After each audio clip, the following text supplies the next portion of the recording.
Welcome back. Did you enjoy the film? I bet you did. Unless you're completely cold-hearted. It was pretty hilarious, and yes, it did pretty accurately show a whole lot of insights into Indian culture. I've had students in the past ask me, that wasn't really real, was it, Boyer? That's just offensive, over-stereotyping of society. Not really. I mean, most Indian folks I've talked to really like the film and say, yeah, that's pretty much the way it is, and with my personal experience in India, yeah, that's pretty much the way it is, especially the airport opening. I've myself flown into Mumbai, and that's exactly what happened to me with the little tuk-tuks, those little golf cart taxis that are flying around there. And even the people stringing off wires off of power lines and jerry-rigging everything, very common practices.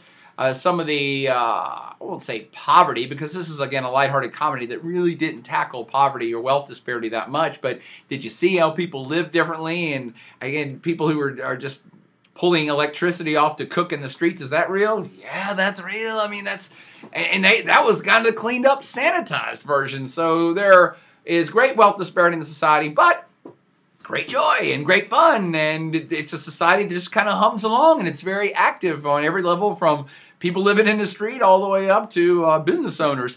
It's a very vibrant country and a very vibrant time. India's really happening right now, and it's really, I believe, getting ready to explode much the way that China has for the last 20 years. So great fun time, great lighthearted flick. Hopefully you learned a thing or two. Some of the things I told you to look out for were the differences in, say, personal space. Like at the beginning when that kid sits on his lap in the train.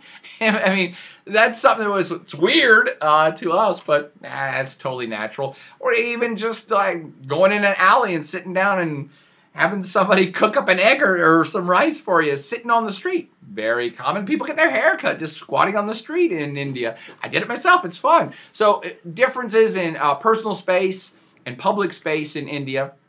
It is a very extremely open and friendly society. Yes, there's bad people there too. There's bad people everywhere. But as a general rule, looking at the culture, it's just way more open and friendly and accepting than, say, even American culture.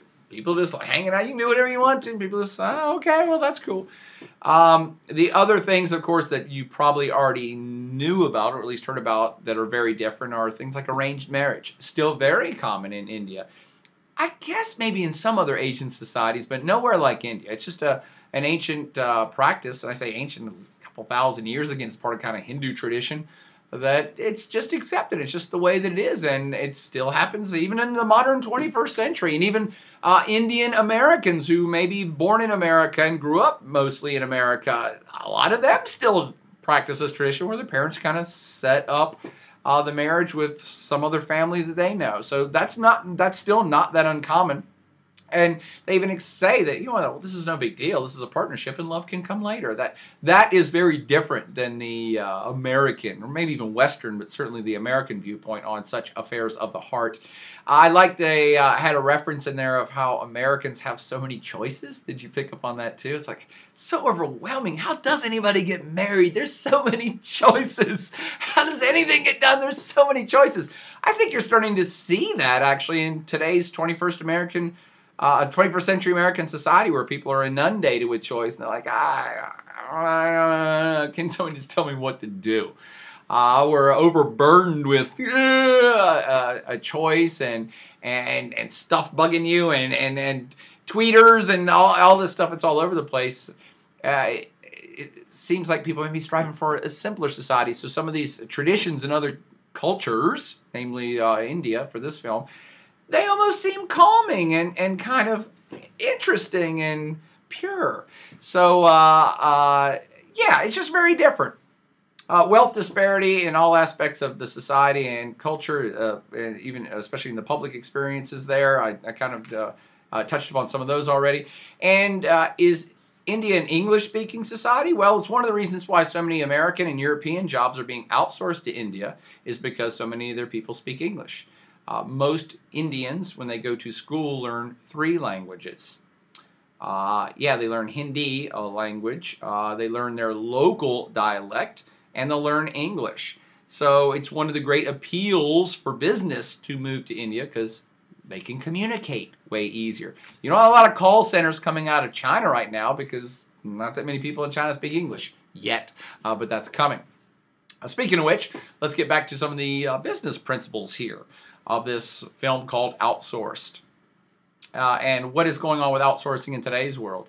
Well, like I said, from 2004, it started to get a bad rap as taking jobs away from America, and I believe the Obama administration even passed an act entitled Bring the Jobs Home Act that would help financially entice companies to either keep jobs here or pull jobs back. And I believe the IRS has been a little more adamant about going after people who are businesses that are offshoring big pots of money in the Bahamas or the rest of the world, taking those profits to somewhere else so they can't be taxed. So a lot of that's still been going on, and that attitude is there. But I think what's happening is that outsourcing may be starting to reverse itself naturally. Market forces may be responsible for the reversal of offshoring. And again, it's our outsourcing. It still happens. You know, if you can pay 1/10 of the labor cost to get this car built in China, then a business is going to do it. Or even in Mexico. Lots of jobs have been outsourced to Mexico. And now jobs may be outsourced from Mexico to Honduras. It's just the way of the world. But here's a couple reasons why that maybe that's starting to slow or even reverse. There have been some negative connotations that aren't just political. And that is, as shown in this film, there is a attitude that offshore jobs, particularly when they're service-oriented, like a call center, are worse than if you just kept those jobs in America.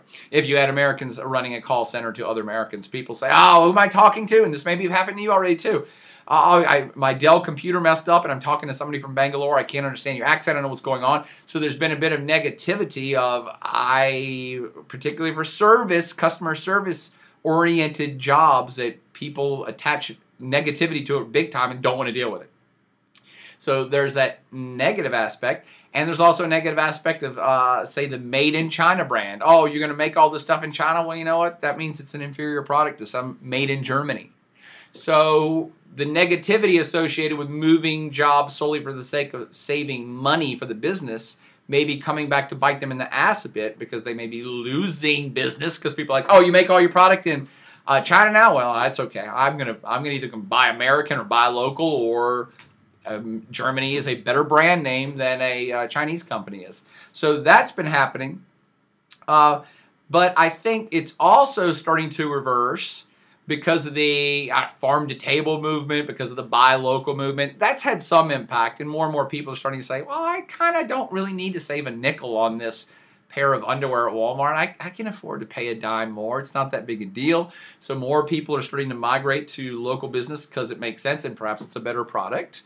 But more importantly than even that positive pullback is that what outsourcing has done, what globalization and outsourcing and offshoring have done, is actually started to balance out the labor pool worldwide. What do I mean by that? Well, as displayed right in this film, they moved American jobs to India because it was cheaper there. And then where'd they move them to? Oh, that's right. Before the movie's even over, they moved all those jobs to China because it was cheaper there. And guess what? This film's almost 10 years old now. Those jobs have already moved from China to Indonesia. And guess what? They're going to move from Indonesia to, hell, I don't know, Cambodia. And then they're going to move from Cambodia to Zimbabwe. So this is an ongoing process, and it's ongoing because as corporations all run to a cheap labor pool, all that investment goes in there. People start making more money. Minimum wage starts going up. People demand more. People start spending the money that they're earning for education to get better skills. And you see where I'm going here. The society starts to go up. And when a society starts going up because everybody's employed and everybody's getting skills, they demand more money, which means the very reason that jobs go to a place starts to disappear. If you just go for cheap labor, then eventually the labor becomes more expensive and you run somewhere else for cheaper labor. And now we can step back and look at the whole world and say, well, that's actually kind of a positive thing. Yes, it's bad for America or for Germany or for China or for, Timbuktu, wherever you're at, if your jobs are lost.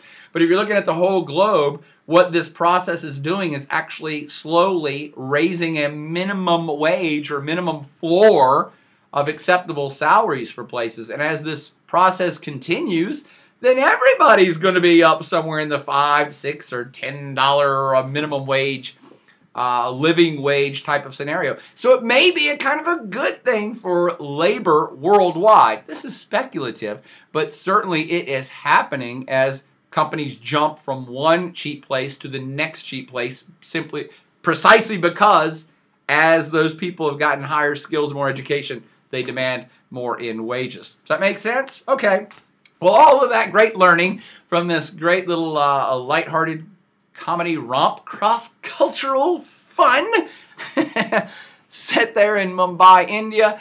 Hopefully you understand a little bit more about the business practice, but I also hope you understand a little bit more about Indian culture and the vibrancy of this place and what's going on there, because India, my friends, is going to be a power player of the 21st century, and this is just the beginning of corporations worldwide moving into India, not just to save money anymore, but to tap into that huge domestic market that's going to be India in the coming centuries, because there's 1.4, 1.5, perhaps 1.6 billion people there who don't just want jobs, they also want the stuff that their salaries will afford them once they get better and better jobs. And that's what's unfolding right this second. So, hope you enjoyed Outsourced. If you have any other questions about it, by all means, hit me up and let's let the learning continue. But for now, party on. Oh, I'm sorry. Namaste.